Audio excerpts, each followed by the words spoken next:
Hi friends, இன்னைக்கு புதினா சட்னி தான் செய்ய போகிறேன். ஒரு டீஸ்பூன் எண்ணெய் சேர்த்துட்டு, அரை டீஸ்பூன் ஜீரகம், ஒரு டேபிள் ஸ்பூன் கடலைப்பருப்பு, ஒரு டேபிள் ஸ்பூன் உளுந்து சேர்த்து பொன்னிறமாக வறுத்து எடுத்து வச்சிடலாம்.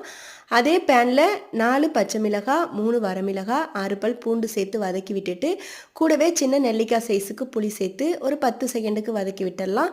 அதுக்கு பிறகு 2 மீடியம் சைஸ் தக்காளி கட் பண்ணி வச்சுருக்கேன், அதையும் சேர்த்து நல்லா வதக்கிக்கணும். தக்காளி கொலைய வதங்கின பிறகு ஒரு கட்டளவுக்கு புதினாவை நல்லா கழுவிட்டு எடுத்து இது கூட சேர்த்து வதக்கிக்கலாம்.